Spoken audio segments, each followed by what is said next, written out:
You are watching Co-op for Two, broadcasting live from Champaign, Illinois, Sunday, April 23rd, 2023 at around 4 p.m. We've got an hour together to play our second session of Dear Holmes. Let me just check in with the chat. If you haven't watched the first session, you should stop watching this. Go watch the first session on YouTube. It's only about an hour long. You'll catch up with us on session 3.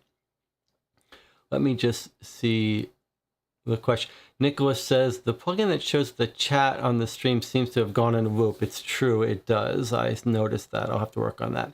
Ginny asks, once you purchase the game subscription, do you have access to all past cases in the podcast?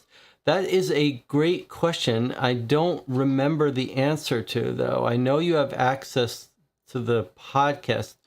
So they do record audio versions of this that you can listen to. But the question is, do you have past cases? And I don't know the answer to that. I will report next week, though. So I've purchased, I believe, a year-long subscription to this so we can keep playing once a week for the next year or so. I will report on that. I am a little bit concerned. If you'll remember, everyone gets this letter live, and then you can enter a contest to try to figure it out. I'm a little concerned, unlike our other games, that if we're playing this live, might we be dissuading some people from purchasing the game? That's for the same reason why they don't make the podcast available to the public, only subscribers. But I do have maybe a little bit of a workaround for that, which we can discuss now, which is that actually, in the time since our last broadcast, 2 new letters have arrived. One arrived several days ago, and then one arrived yesterday. So if we wanted to try to answer this as quickly as possible and win the case, we would read both of these. We'd want to catch up. I assume they're just follow-ups for this case. But we are not in this to win the contest. In fact, especially for this first case, I don't think we won't submit any. So what we're going to do is we're not going to open this bonus letter. We'll play this next week. And that puts us a little bit behind the people who have actually paid for the case. So maybe that's the way it should be. So we're going to open this next letter and see what it is. Remember the premise, the structure of this game. Each case, 4 letters. After the 4th letter, once per week, Sherlock Holmes gives you the solution. And your task is to try to figure it out before the solution from Sherlock Holmes. And it's not like a puzzle where you should be able to solve it after the first letter. So we've been trying to come up with theories, but it's not like we should be it's not like all the clues are in the first letter to solve it. But it's fun to try to hypothesize, which is what we did, which is how we've been having fun. We talked about our theories during the broadcast, and then after the broadcast, there have been a lot of comments on the YouTube video with theories. So before we open our next letter and get more information, and let me bring out the old last week's letter here. Even though we only have an hour, I do think we should chat a little bit about the story. Quick recap. A dog was attacked on its flank, which we read to be his hind legs, but really it's sort of the side half, back half of the dog. He was brought to the vet. 5 a.m. this happened. Groundskeeper comes out, discovers the dog, brings him to the vet with one other person. The doctor says he was stabbed with a knife. I've seen this once before. A crazed madman was attacking animals. When we came back, we went to get a new lock for the hounds thing. The blacksmith said, hey, that's funny. Someone else at the estate, the Chalfont estate, this big giant estate, also came in and got a new lock. We talked to the groundskeeper who was in charge of the bear. He said he saw some shavings on the bear lock. He thought the bear was trying to bite its way out, so he upgraded his lock. He was too embarrassed to tell anyone. Is he telling the truth or not? We don't know. We know the Chalfont, Lord Chalfont, who runs this big giant estate, is sort of a fan of little animals, and he's got his own little menagerie zoo. So one theory was this really was a human who attacked the dogs. Another theory was, well, the vet doesn't know from a knife wound or an animal wound. Maybe a bear or someone actually cut the dog with a sharp claw. Maybe even an ostrich or a cassowary. What are those ostrich-like scary birds that kill humans sometimes? Maybe that did it. And then let me check in the chat and I'll talk about some of the other theories that were posted. And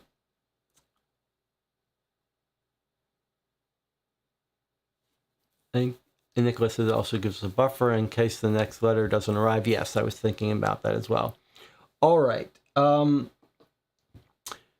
So after we posted that, when we were playing it, the audience was sort of divided. Half of us thought, how could a human go and stab a dog in the rear or in its flank? I mean, wouldn't the dogs be facing him, barking at him? Like, it's hard to get up behind a dog and stab him.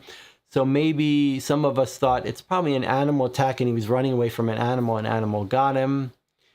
The other half of the audience said, the vet would know. And if the vet says it's an animal, it's a knife attack, it was probably a knife. And then we were talking about theories about why. And I thought I came up with a theory, well, my wife half came up with it, which was, what if the person was just trying to cause a diversion? And remember, it woke up, like maybe someone was trying to rob the mansion, and so the job was just to cause a big ruckus and diversion. And that was my theory for the bear. Like maybe the previous week, which is when the bear thing got replaced, maybe in the previous week he was trying to let the bear out to cause chaos and disturbance so that he could then rob the mansion. And that failed. So this week he decided, okay, I'll stage some chaos with the dogs. Maybe he put a knife on a pole, stabbed a dog. And remember, our houndsmith guy comes out and it creates a big scene, and two of them bring this body to the vet. So it did succeed in clearing out the house. And remember, our guy walks past this weird guy who's walking his dog in the morning. Maybe he set this whole thing up. So that's my new theory. But then there was another theory about Jonathan was thinking, well, this has disrupted the pattern of behavior of the houndskeeper, because now the houndskeeper is sleeping outside the hound's cage to keep an eye on them. So was this all an attempt to get at the houndskeeper? And now that they've got him out of the house, they've got him where they want him. But I was thinking, how would you really be able to predict that? Like, you wouldn't predict that if you attacked the dogs, the houndskeeper would be sleeping outside with them, right? That's not the response you would be able to anticipate. So we're going to find out what happened. Let me just look at the comments here and see if there's any other comments that are worth talking about. There's Jonathan's thread about his theory. Jonathan was suspecting they were just trying to disrupt the houndskeeper's pattern. Rob says, I'm still Team Animal Attack. There was some discussion about, Nicholas said, why do you guys keep saying they stabbed him in the hind, in the back, when flank means side? So it looks like we got that sort of wrong. And this is consistent with my theory about, like, how does, if the dogs, we heard all the dogs barking. That was another reason why I thought it was an animal attack. The dogs are barking like mad, and I would think they would bark if an animal got in rather than a strange human. And if it was a strange human they were barking about, how would that human stab them? And there's a discussion about ostriches attacking, da-da-da-da. Then I thought, well, maybe the blacksmith's just trying to dig up work by making everyone think they need to lock the place up. Okay, let's open our last letter. Any final comments before we do, though? Rob says, someone purposely hurt the dog. I vote to go all John Wick on the perpetrator. And Tina says, I said diversion the previous week. The other thing that was bothering me is why were all those people awake at the time? That's right. The groundskeeper says he's normally the first person up at 5 a.m., but he heard the barking. Who does he run into? Let's see. There's a lot of blood. He runs into one of his assistants, Mr. Derry, who's already up preparing a light meal, as his shift was not due to start till lunchtime. So that's a suspicious person already, Mr. Derry. And I will note that Mr. Derry is his assistant. That person is suspicious. Like, they know his habits. They know the dogs know him. So he could be able to get close to the dogs. So maybe Mr. Derry is the person we should be suspicious of. He's preparing a light meal. And so the two of them are going to take the dog to the vet. On the way, they pass the valet, which is Mr. Bertram, who's also up. He's the guy with the dog, the fox terrier, who is out for his early walk. And then the last person they find is the Monsieur Lefebvre, the chef. He's up preparing food. That's our third person. So we've got Mr. Bertram, Mr. Derry, and the chef, our third person. And then they go to the vet, Isaac Allison, who says a knife. And then we encounter our last person, who is the person who's in charge of the bears. That person's name is, well, there's the blacksmith, Dr. Droy, Mr. Droy. We meet the constables who think a fox or something got in.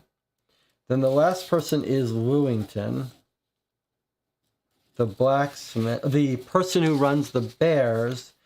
It's a little suspicious how he says, I didn't want to upset Lord Chalfont by making a fuss. That's why he didn't say anything about the shavings outside the grizzly bear's house, and he thinks the grizzly bear's been trying to eat away at it.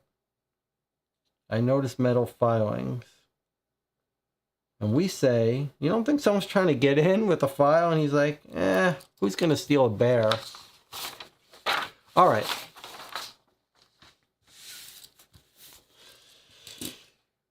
So everyone is still unsure. Let us now get our new letter and see how this game really works. Let's see if this letter is going to be short, long, if it's going to explain a lot, if we're going to have one of our theories confirmed.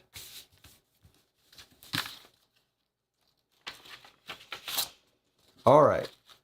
The first answer is it's a fairly long letter, 2 pages, 3.5 sides. All right, so our first letter was dated 20 June 1924.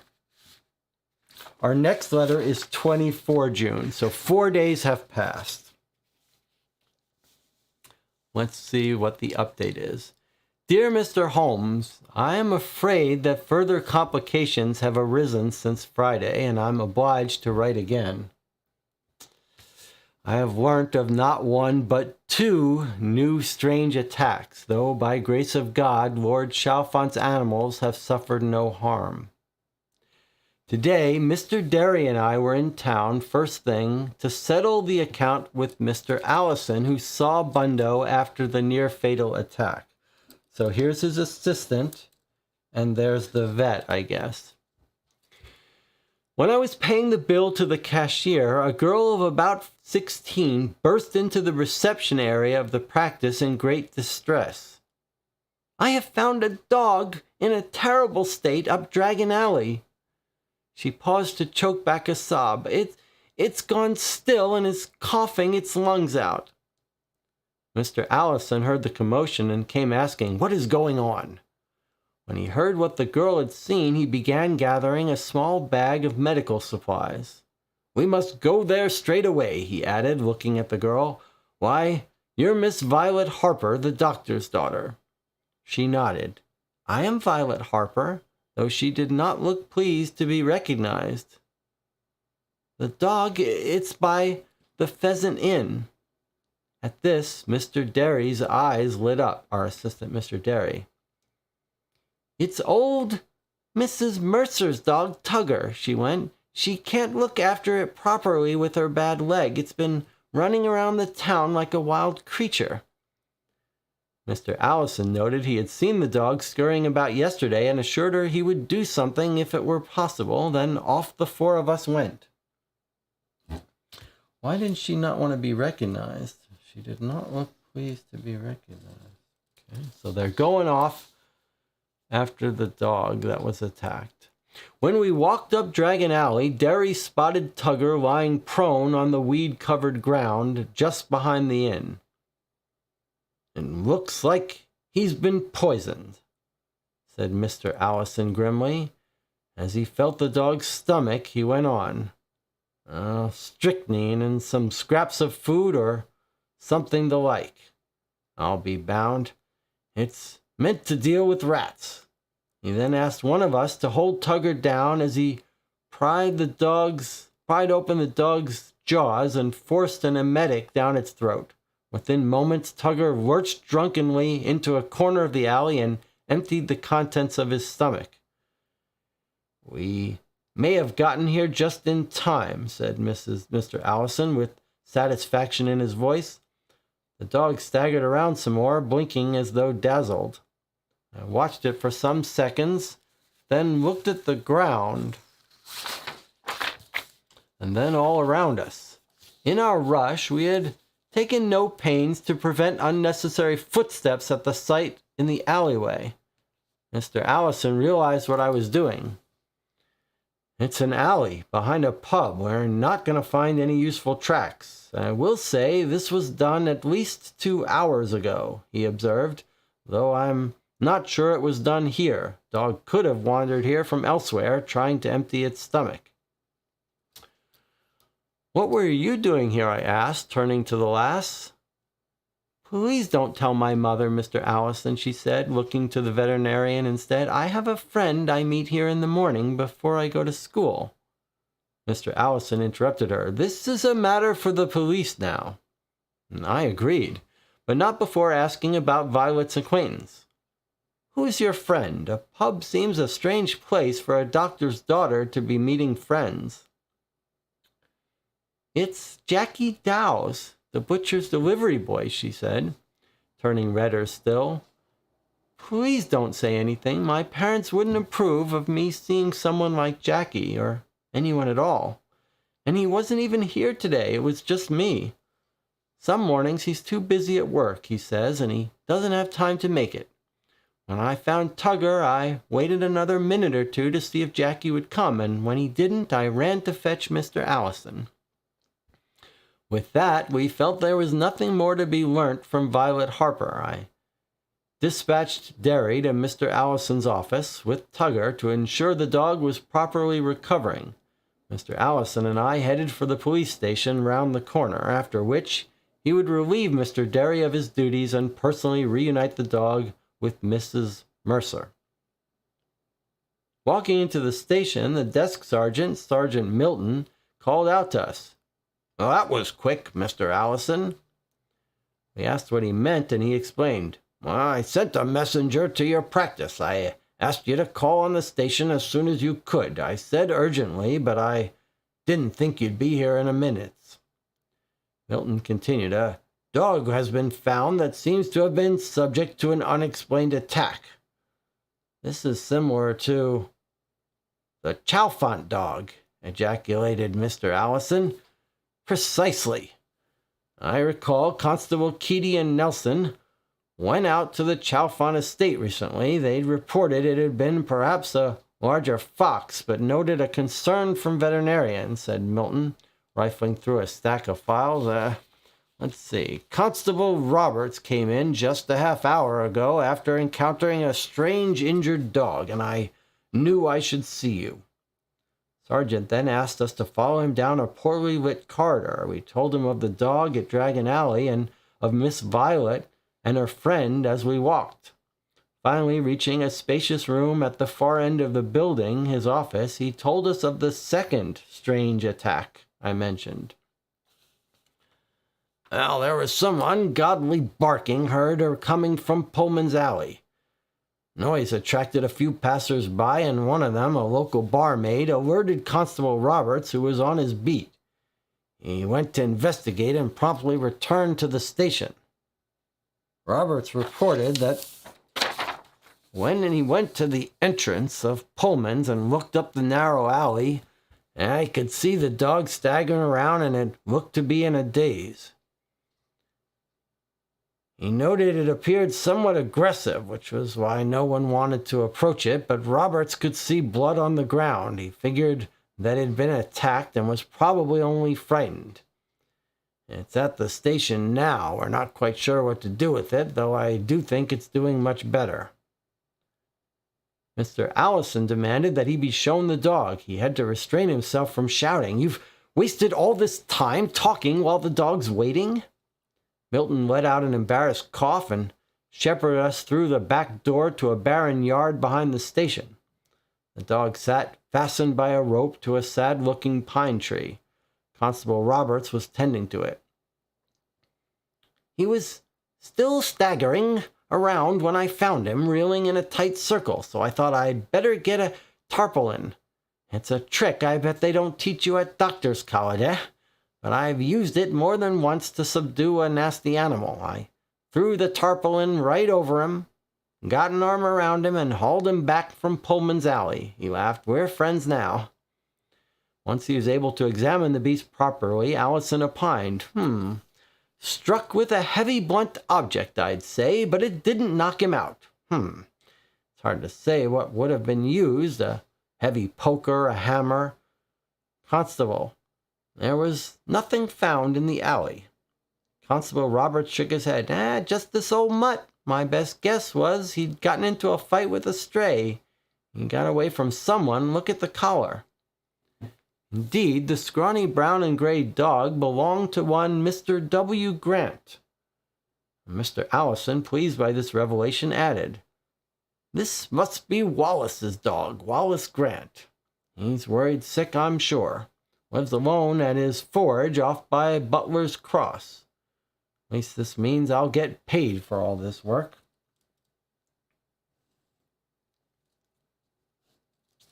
Veterinarian then agreed to take Mr. Grant's dog back to his office for a proper examination, while Constable Roberts kindly offered to call on the man and appraise him of his dog's whereabouts. Sergeant Milton promised he would attempt to find and question Jackie Dowes. In the meantime, I bid them adieu before fetching Derry at Mr. Allison's office and returning to the estate where I sit writing this letter. "Mr. Holmes, you may see coverage of these matters in the press, but one detail will likely escape mention. This detail, which is now like a plague in my thoughts, concerns the Pheasant Inn, or rather its clientele. Most everyone on the estate and in town has patronized the Pheasant at some point in time, yes. However, his lordship's son, Mr. Alphonse, is fond of the pheasant, to say the least. I did not think to note this until Mr. Derry nervously spoke on our path home. I saw Mr. Alphonse, he said, then fell silent for some seconds. I was at the pheasant yesterday. I left at nearly midnight. But Mr. Alphonse, I saw him on my way back to the estate. He was walking in the direction of the inn when I turned the corner at Albion Road. Although I was greatly alarmed, I merely left out a and walked on with Derry. Oh, this is us talking. Although I was greatly alarmed, I merely let out a and walked on with Derry, my mind racing with nervous thoughts. Why is he so nervous? His lordship's son is not only a regular at the pheasant, but also enamored with the mint humbugs made at Witherden's confectionery. You may not be familiar with Witherden's brightly colored shop, so I will note it is situated directly across from Pullman's Alley. Lord Chalfont's assistant, Mr. Adalji, and the chef Lefebvre lament the many days on which they or the cooks are made to call on the confectionery for the boys' treats. Mr. Holmes, could Mr. Alphonse be playing a hand in all this? I'm the first to know that this is nothing more than a brutish theory at best, and I beg of you to treat this information with the utmost discretion. His lordship is just, but highly protective of Mr. Alphonse.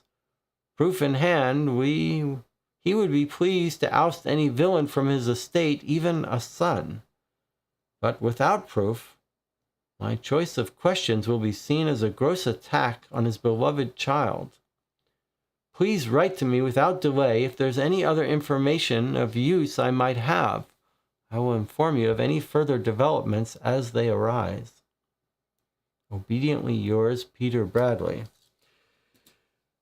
Well, I guess this rules out many of our theories. It really does now sound like an animal-hating psychopath who hates dogs.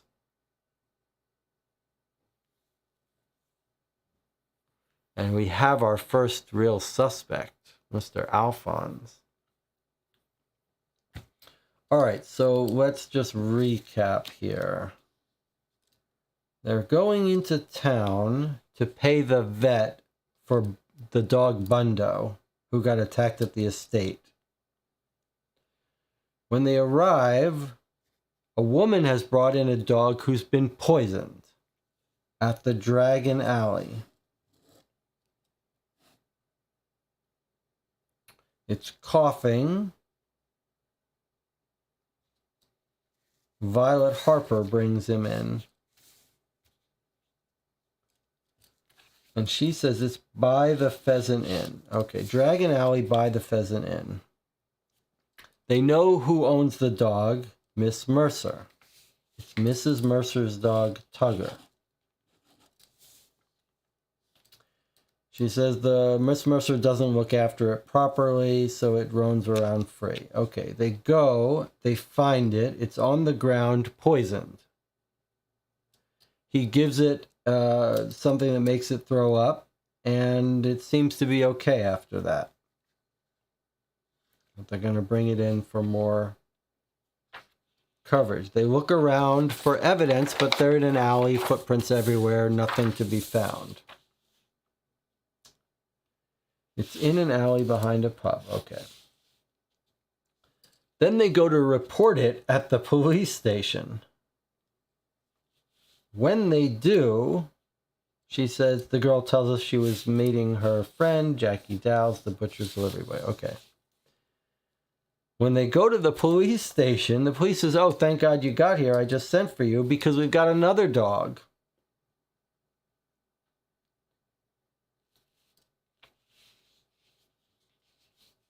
All right.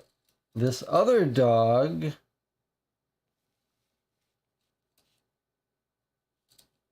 was hit on the head by a blunt instrument. They found this dog from Pullman's Alley, barking. Also, the dog who was poisoned, we had a time frame, right? What did he say about the time frame? At least 2 hours ago. Okay. So 2 hours prior is where the first poisoned dog, at least 2 hours. And also, he says, I'm not sure it was done here. Okay. So it could have been elsewhere. Okay, then they go to the police. They found the new dog.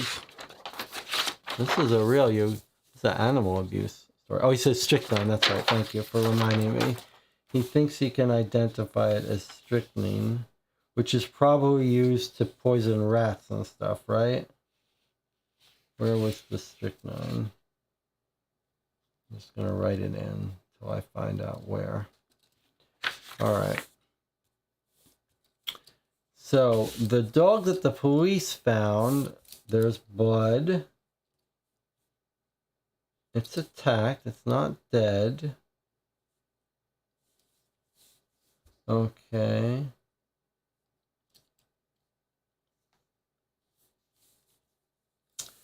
Struck with a heavy blunt object. Whoever attacked it probably tried to knock it out. Maybe you could say a poker or a hammer.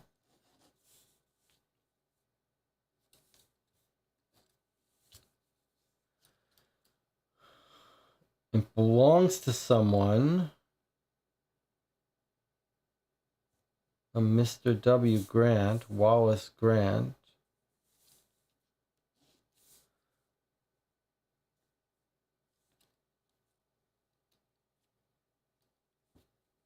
He lives alone, Wallace Grant, by Butler's Cross. We don't know where that is relevant to us. The first dog who was poisoned sounded like it was roaming free because the woman couldn't take care of it. But this one seems like it's maybe has someone who takes care of it. All right, and then our guy tells us there's something that you're not going to hear about elsewhere. It's the Pheasant Inn, or rather its clientele. Okay.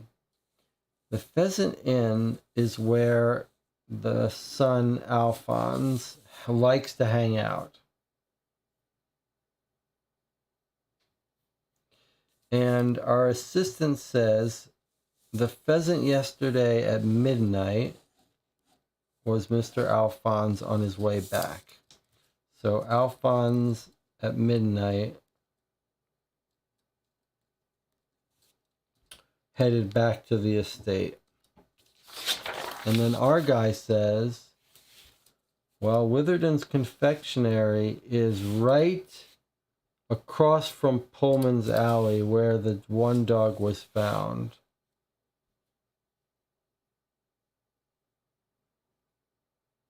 And then he says you need proof to bring to the master of the estate before they'll do anything. All right, let's see what the chat says. Someone who hates dogs. Rob says maybe someone after Alphonse. Dog might have eaten some poisoned mints intended for Alphonse. Emmy says someone tried to free the bear, stabbed a dog, hit another dog on the head, and poisoned another. All very different. It is strange that they're all being attacked differently. That sounds like a sort of psychopath that just wants dogs to suffer. You could also say that this is someone who wants them to suffer, not kill them, right? He stabbed one and then let it live to suffer. Poisoned one, let it live to suffer. Hit one on the head, let it live to suffer. This is someone who's sort of sick. Debbie says, notice that the chef also visits the confectionery shop regularly. It's true. He points out that Lord Chalfont's assistant, Mr. Idalgi, and the chef lament the many days on which they or the cooks are made to call on the confectionery for the boys' treats. So these other people come into town and go here.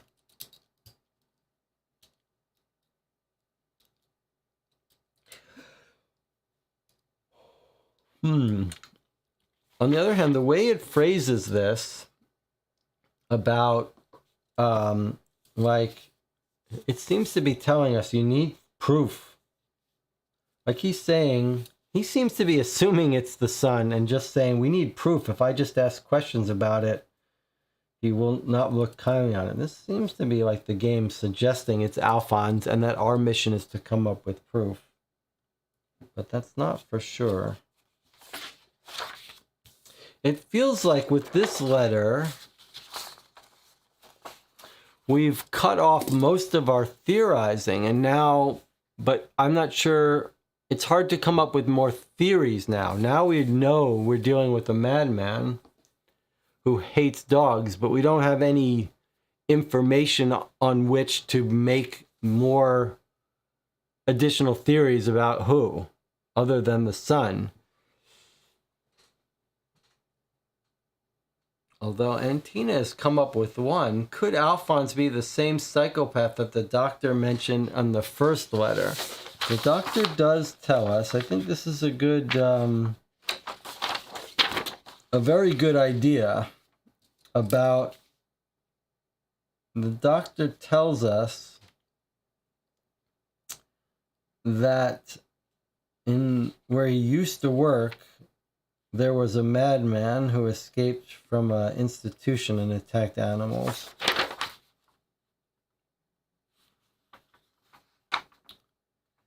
Let's see.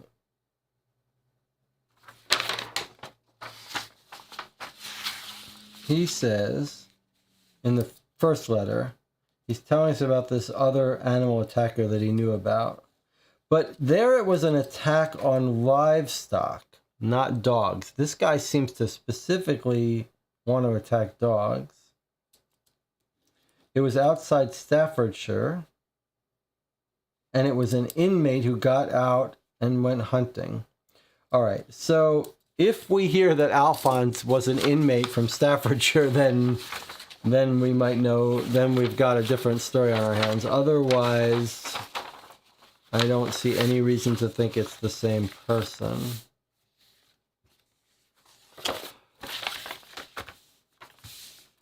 Let's see.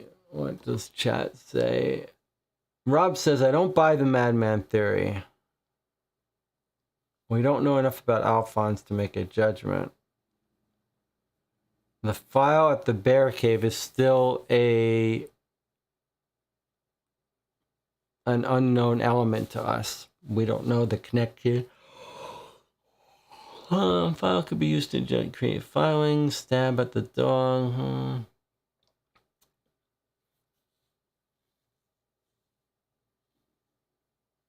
If you had to guess, this guy certainly suspects it's Alphonse is a crazy person.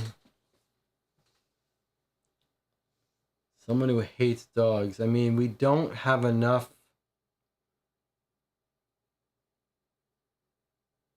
It seems pretty clear to me that it's a madman who hates dogs. Like the poisoning, the hitting a dog on the head, that's not diversion anymore. That's someone with real anger towards dogs.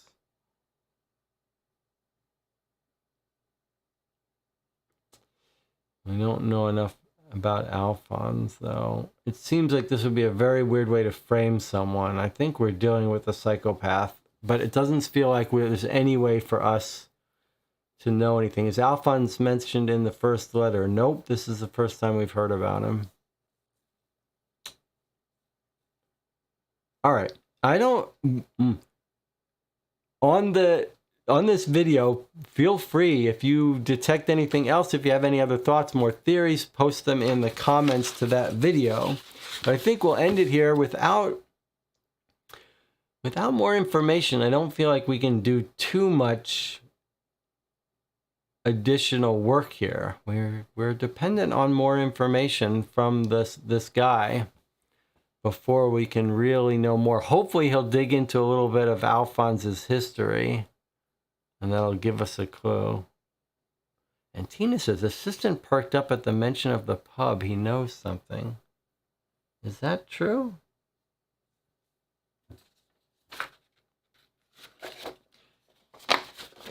Oh, yeah, but we know the answer. It's not he knows something. Look. She mentions the dog, it's by the Pheasant Inn. At this, Mr. Derry's eyes lit up. Yeah, he's lit up because of what he tells us. He's the one who tells us he spotted Alphonse at the Pheasant Inn.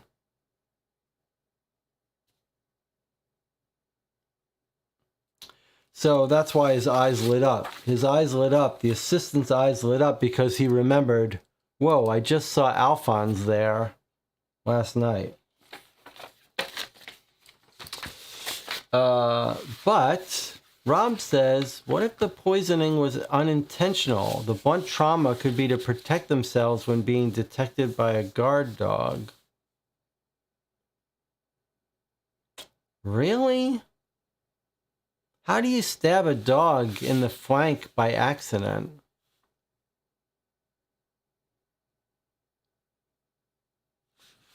I mean, it could be unintentional poisoning, but how do you stab a dog in the flank with a knife by accident, and how do you hit a dog on the head by accident?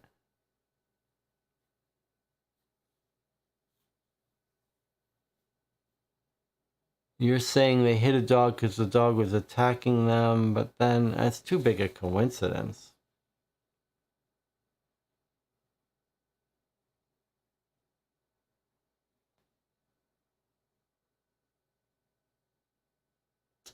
Too big a coincidence, you know. All right. We're going to end it here. I'll see you next week. We'll get our... Next Sunday, we are finishing The Blinded Birder, and we are opening our third letter, which hopefully will be the key evidence we need to figure out who's doing this. Probably Alphonse, but we need to learn a little bit more about him. And maybe during this week, we'll play another game. If you want to help decide what game that is, stop by the Board Game Geek Guild section for this channel. You'll find a link to that in the About page of this YouTube channel. I'll see you next time.